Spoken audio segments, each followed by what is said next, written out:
that pedophiles are in power. Yes. They are literally in power. And that is intentional because then they can be controlled while they are in power. And they are also exhibiting signs of a psychopathology that lets them know that they will do harm to the masses and feel nothing because they were themselves, many of them raped when they were children. Yep. It is not a coincidence that Justin Trudeau is gay, Obama, gay, Zelensky, gay, Emmanuel Macron, gay and married to a trans man who molested him when he was a child.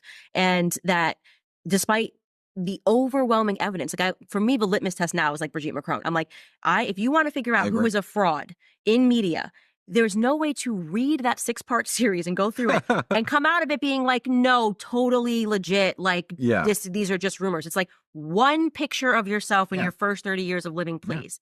And they show me her brother. Where's your brother? Where is John he? Michel. I'll show you my brother.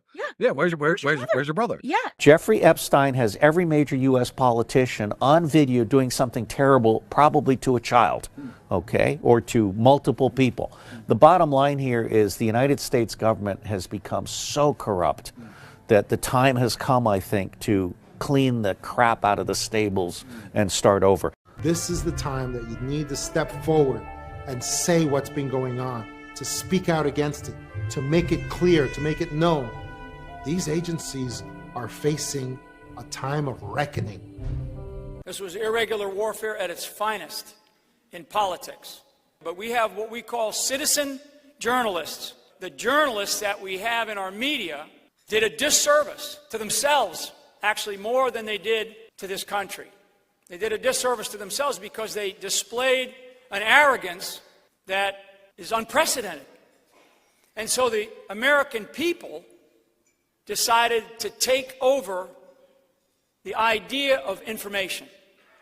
They took over the idea of information, and they did it through social media. And we have an army of digital soldiers.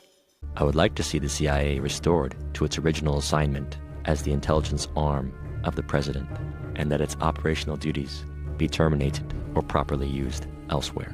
By this time, its operational duties included dirty tricks, false flag operations, a term dating back to the era of pirates, when a navy flew its country's banner, and sometimes false flags belonging to another country in order to frame that country as the perpetrator in an attack. This type of deception to create conflict has been used throughout history.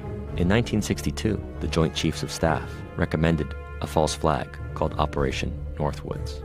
Northwoods called for the CIA to commit violent acts of terrorism on American military targets and innocent civilians.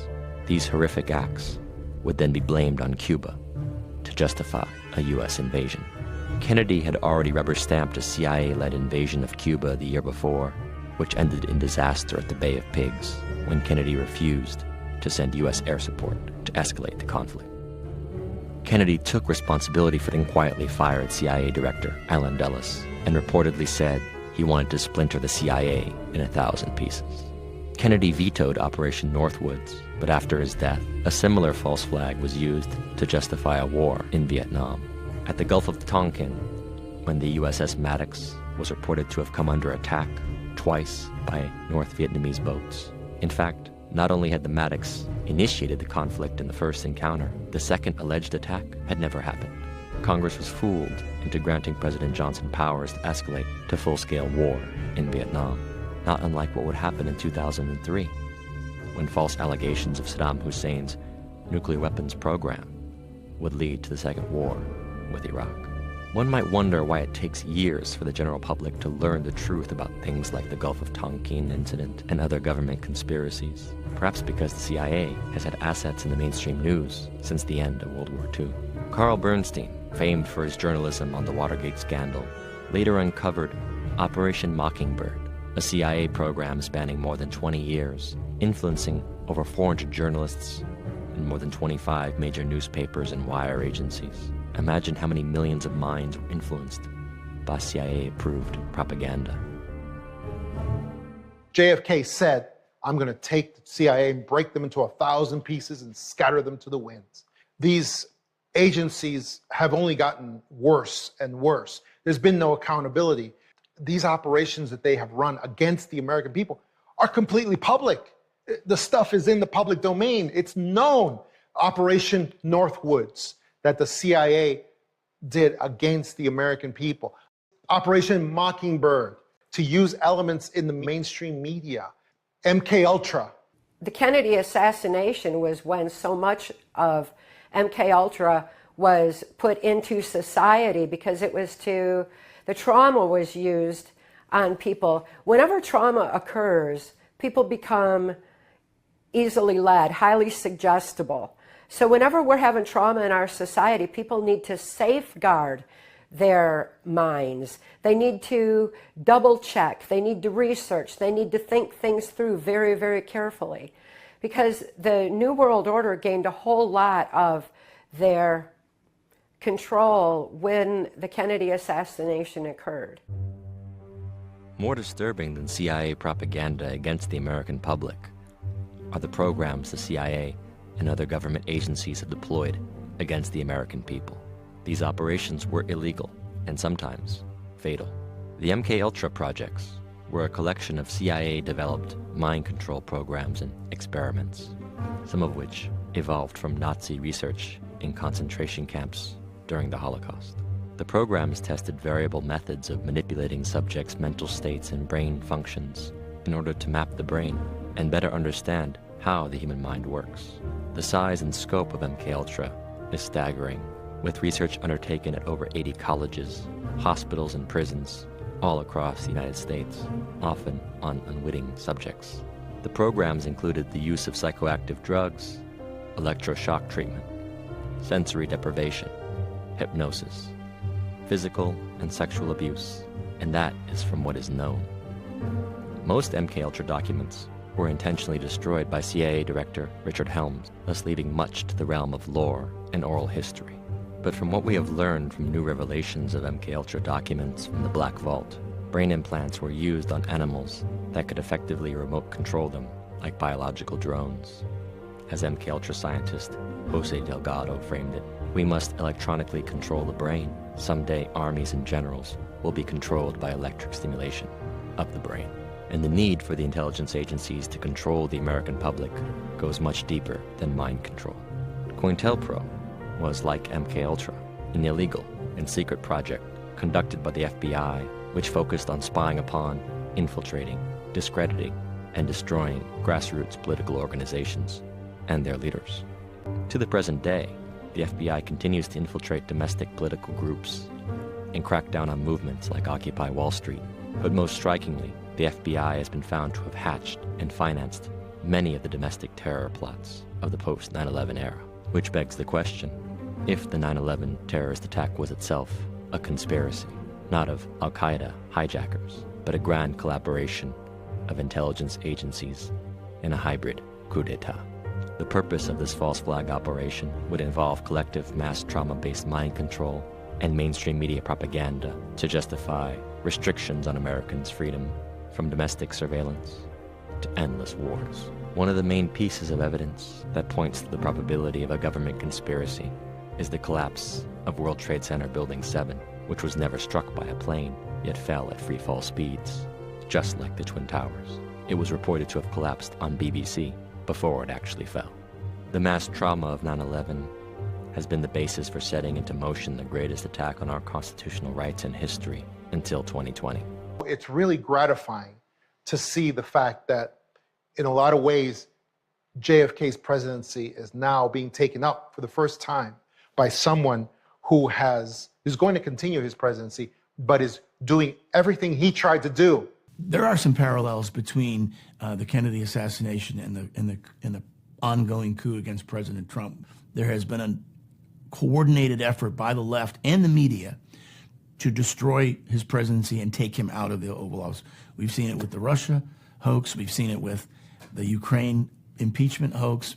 All of these things are public, and yet there's still been no accountability to the CIA for all the deeds that they have done, even parts of the FBI as well. No one has come forward to say, okay, this is where they pay the piper. We are at the end of a counter-revolutionary movement that began with the assassination of John F. Kennedy and the commitment of John F. Kennedy Jr. to ultimately bringing his father's murderers to justice. And I think that began a process of deep, covert preparation for the day when Donald Trump could surprise everybody and come out of nowhere and be the accidental president. It actually goes back to right after the 9/11 terrorist attacks. It was the military of the United States, but they were also militaries from other allied nations as well, who got together and they finally went to Trump and they told him, look, we've got this alliance of nations. We're all going to be putting our own nations first, but we're going to be working together as well. We need someone like you to come and be the leader of the White Hat Alliance of Nations. And in the process, he needed to become president of the United States as well. And that's why he agreed to it. Donald Trump is the face of a larger movement for good, of white hats who said, finally, enough is enough. All of this stuff is like a massive information operation to wake up the public and make them realize that they are living in a matrix of lies. They want us to remain divided. I just wish Americans would start thinking for themselves. Could you imagine if everyone got together and got behind our president, how strong this country would be, how morale in this country, how happy everyone would be if it wasn't so divided? My name is Kathy O'Brien, and I'm a survivor of MKUltra mind control. Mind control is an important factor that we've got to start weaving into an equation to understand what's going on in our society today. It's permeated all aspects of government, our justice system, and the entertainment industries. It's used on humanity as a whole, and it's an important thing to be able to understand. Knowledge is our defense against mind control, so this information has been censored for reasons of national security for decades while it has proliferated. The CIA was heavily involved, and when the 1947 National Security Act went into place, they were able to hide the information even further. When you have multi-generational trauma, after 3 generations, it starts to become autogenic.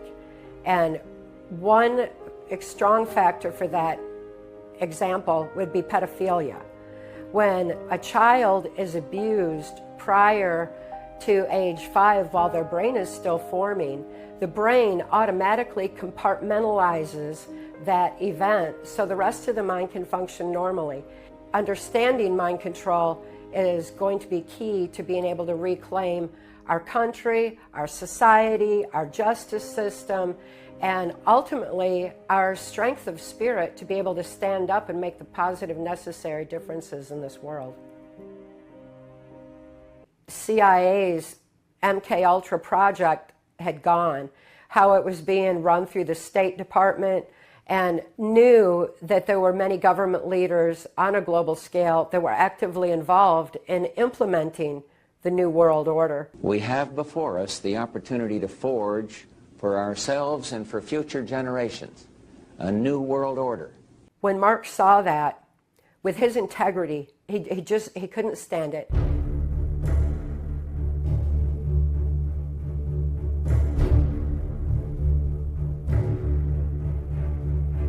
The Bohemian Grove was a place where New World Order global elite met to discuss their plans. I was on my way to be killed there, and Mark was in the right place at the right time and intercepted me en route to being killed and rescued my daughter and I straight out from under their noses. My daughter, she had named Bush, Byrd, and Clinton's in her abuse. As soon as that was discovered, national security came in on the case. Dick Thornburg sent in the FBI, and it was Agent Brad Garrett. Brad Garrett is Clinton cover-up extraordinaire. He went on to be the ABC consultant. He covered up like the Chandra Levy case. You know, anybody can research for themselves and see the horrible things that he was involved in, the Vince Foster murder that happened right on the White House lawn during the Clinton years, you know, and all that.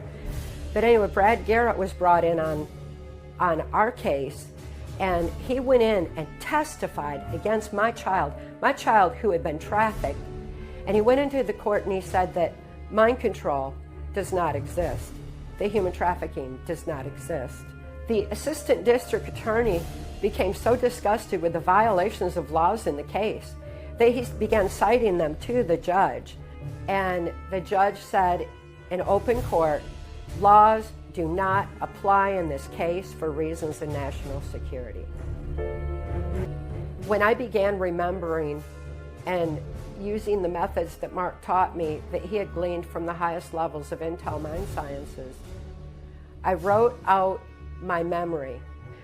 Once I had written it out, we turned it over to U.S. Customs. Back in the late 80s, early 90s, U.S. Customs was actively involved in attempting to stop the so-called CIA's war on drugs, which was no more than the CIA eliminating their competition worldwide. I will tell you, Director Deutsch, as a former Los Angeles police narcotics detective, that the agency has dealt drugs throughout this country for a long time. The Customs Commissioner, William Von Raab, became aware of what was happening with the CIA, the border agents, what was going on, how the drugs were being brought into the country, the human trafficking that was going on. So the issue is, how do you stop that? Why is it happening? How do you stop it? And every time he made an arrest or did anything to turn the information over, he was stopped for reasons of national security. And they wanted to know how they could possibly deal with the criminal activity they saw coming across the border. They were acutely aware of Bill Clinton's cocaine operations that he was running and George Bush's heroin operations that were already in full swing. And we spoke out on a global scale. We spoke with concerned members of the United Nations and the World Bank, law enforcement. We both had a shared passion for raising awareness and getting truth out there. So Mark and I took the methods that he taught me and we put it into a book form. These are the methods that Mark gleaned from the highest levels of mind sciences. Mark's life was interrupted and he passed away in 2017. And I apply those same methods just to cope through the trauma of losing my best friend, from losing my husband, my soulmate, from losing my hero who saved my life and my daughter's life, who restored my mind. The methods that Mark taught me for healing, he knew the sanctity of free thought was going to need to be reinstated on so many levels. He knew the world was going to go into these powerfully transitional times that we're living right now, when awareness had reached critical mass to such a point that we the people unrigged elections and made our voices heard 2016 and elected a president who would actually represent we the people, who would uphold our Constitution and who would take down these perpetrators, this referred to as deep state. It's just, they create an illusion of different parties when in fact they all shared the same global agenda.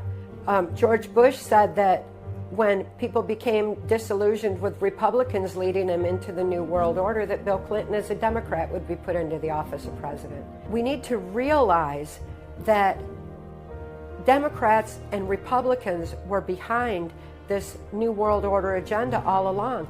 And they knew that if they kept people thinking, oh, it was them, and change over to the other party, that it would create an illusion of change. People were catching on, and it was happening on such a mass rate that they were having to alter their plan. And as they kept altering their plan, it was like, oh my gosh, the New World Order's unraveling, it's not going to work.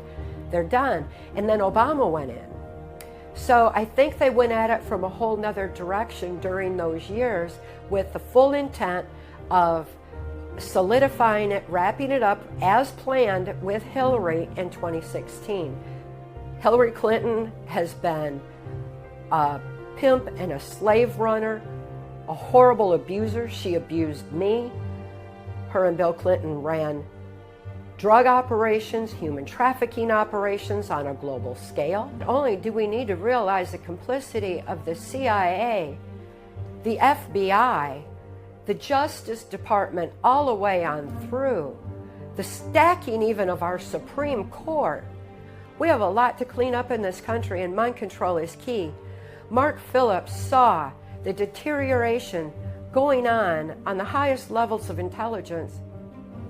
We were so happy to see that the voice of the people was finally heard, that awareness had reached critical mass, and that we were going to be going through the transition of restoring our constitutional values and justice and freedom back to our system.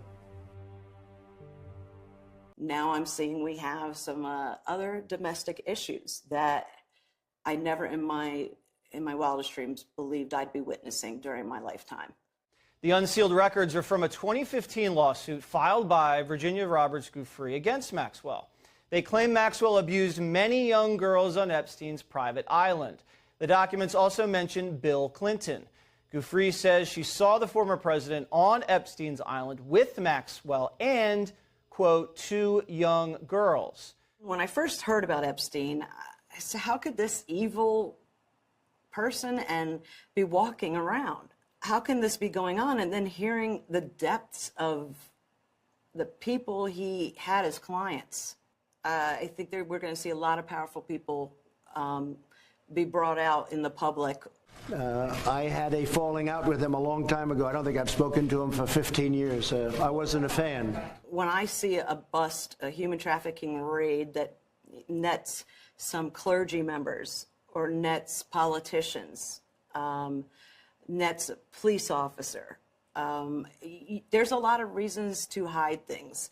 I don't think that mainstream media wants to hit the real subjects because they may have some involvement in it. Well, I would question on who owns them, who runs them. I would also question on the agenda, and there may be people also in these media outlets that were involved in an incident that they're blackmailed. It is a huge statement that they're not covering human trafficking like they should have. Human trafficking has many more victims than COVID. And human trafficking is not something that can be cured by wearing a mask or having a vaccine or not, or staying 6 feet apart from each other. Not a lot of people will talk about it. It's not a popular subject. Guess it's not happy enough for them or something. I don't think that's it. I think people are involved. Well, I'm Robert David Steele, born in the USA. A lifetime of rich experiences, including Marine Corps infantry officer, CIA spy, founder of a national intelligence facility, top nonfiction reviewer, father, husband, 3 children who are looking at a dark world if we don't get this right. And at the end of the day, I'm just a human being who tries to do right every day. I've had an extraordinary life. I've given up tens of millions of dollars, if not hundreds of millions, to be ethical. I grew up overseas in the Dutch West Indies, Colombia, Vietnam, 4 years as a child. I lived in Thailand when my father was captured by the Chinese while sailing a boat from Hong Kong, from Saigon to Hong Kong. I finished high school in Singapore, the Singapore American School. I came back from Singapore to Muhlenberg College. I did a degree in political science. My first thesis was on multinational corporations and home host country issues. And that's when I first discovered that governments were servants to the banks and that corporations were the enemy. I was rewarded for my distinguished work at Muhlenberg with a fellowship at Lehigh University. And there I did a graduate degree on predicting revolution. I created the only original model that exists today of how to predict and address revolutionary preconditions in the political, legal, socioeconomic, ideocultural, techno-demographic, and natural geographic domains. And we still do not do holistic analytics and true cost economics, which would prevent revolution in the United States, the United Kingdom, where we are in a revolutionary state. The two biggest conditions of revolution are concentration of wealth and loss of faith in the legitimacy of the government. Donald Trump is at the intersection of those two issues, and I believe he is preventing a violent revolution with all that he is doing. I became a Marine Corps infantry officer, and on my first tour was immediately promoted to be the S1 adjutant for a battalion landing team of 1,500 people. But I was bored in the Marine Corps in peacetime. So I had seen a small ad in Stars and Stripes for the CIA. I applied. I was one of 65 people out of 25,000 applicants that was accepted to be a clandestine case officer. And I was very fortunate because I did not experience the toxic environment of CIA headquarters. I was moved immediately to an overseas tour after training, and I did 3 back-to-back overseas tours, including one as one of the first 2 case officers in the 1980s assigned to chase terrorists full-time. That's when I learned that the National Security Agency does not provide signals intelligence support to clandestine operations. I've since learned that the NSA does not provide tactical signals intelligence support to the FBI either. What they do instead is they give the FBI and contractors access to their database. They're using the NSA database to settle grudges. All right, the system is completely broken. When I came back to Washington after 3 back-to-back tours, I now realize that the Soviet KGB and the Cuban DGI had all of our assets and all of our case officers identified across all of Latin America. I signed up to steal the truth from my country. I did not sign up to tell lies from my country or to do assassination or torture and bring down regimes. This is bullshit. CIA is a joke. All that stuff should be stopped. I then was assigned by approval of the Director of Central Intelligence at the time, Bill Casey, and Bill Donnelly, the Deputy Director for Administration, moved me over and they created the artificial intelligence staff around me. That's when I learned that we don't have a single all-source processing capability where signals intelligence, imagery intelligence, human intelligence, open source intelligence comes together. All of this showed me that the intelligence community was completely broken. It was clear that my days at CIA were numbered. I was blessed to be asked by the United States Marine Corps to leave the CIA and become the senior civilian responsible for creating the Marine Corps intelligence activity. And that's where I discovered open sources was the solution. I could do 96% of what the president needs with open source information that is not expensive, not risky, and has the added advantage that it can be shared with Congress, with the media, and with the public, and with allies. Nobody wanted to hear this because they saw me as a threat. They saw me as someone who would lead to the reduction of the secret intelligence community budget by 70%.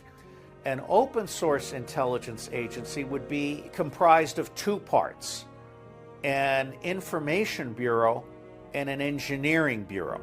We need to completely redirect the entire intelligence community so that 1/3 does third world and other issues that are not covered now, and 1/3 does domestic intelligence, including heuristic analytics and true cost economics, and making full use of open source intelligence. I spent 20 years helping over 60 countries and over 7,000 officers understand that to do secret intelligence properly, you have to bracket it with open source intelligence on the one hand, don't send a spy where a schoolboy can go, and with counterintelligence on the other. I believe that Congress has castrated the FBI, and we don't do counterintelligence, because if we did, we would have no traitors, we would have no elite pedophiles, and we would have no white-collar criminals in the United States of America. I got permission under SecNav Instruction 5000, and my general allowed me to run an open source intelligence conference. I was expecting maybe 100 people. 650 showed up, including 15 Swedes. This scared the crap out of the Central Intelligence Agency. And so they went to my general and they said, We need for you to tell Steele he is never again to run an open source intelligence conference. We don't want to hear about it. My general lacked ethics and would not let me serve the president and the public and the Secretary of Defense with open source intelligence. It was that experience that persuaded me that I had to leave the U.S. government in order to save the U.S. government. And I looked my general in the eye. I said, "Fuck you, sir, I resign." My personal ambition is to create an open source agency that provides the president and the cabinet and our military commanders, as well as the public, the Congress, and the press, with 100% of what they need to know to make evidence-based decisions in the public interest. Signals intelligence is extremely helpful and important because it does all cell phone calls, all text messages, all emails, all game chats, and all banking transactions, including banking transactions to offshore banks. They're taking in fundamentally the entire fiber network inside the United States and collecting all that data and storing it in a program for they call it Stellar Wind is the name for their program. That's the domestic collection of data on U.S. citizens to other U.S. citizens, everything we're doing. Phone calls, emails, and then financial transactions, credit cards, things like that, yeah, all of it. Now, Bill Binney has said that with 10 people in 30 days, he can identify every traitor, every elite pedophile, and every white-collar criminal. We have it all. All of the illicit wealth in the world has been tracked by the National Security Agency for the past 15 years. We now know beyond a shadow of a doubt that Wall Street has stolen $100 trillion from Main Street with naked short selling. We also know that Wall Street has laundered $100 trillion in dirty money from trafficking in children and women and drugs and guns and gold. I can never tire of saying that 90% of the people in the U.S. government, the U.S. military, the U.S. intelligence community are good people trapped in a bad system. The secret intelligence community serves the deep state. It does not serve the American public. And CIA in particular has been doing torture, rendition and torture, drone assassination, regime change, helping to start wars based on lies, all because war and trafficking in humans and drugs and so forth are a profit center for Wall Street and the deep state. And once the president gets Binney into NSA and processes 100% of what we have at NSA, we have every single one of you by the balls. You cannot survive this. You have one out. The Truth and Reconciliation out is make the deal, motherfucker, or you are going to die.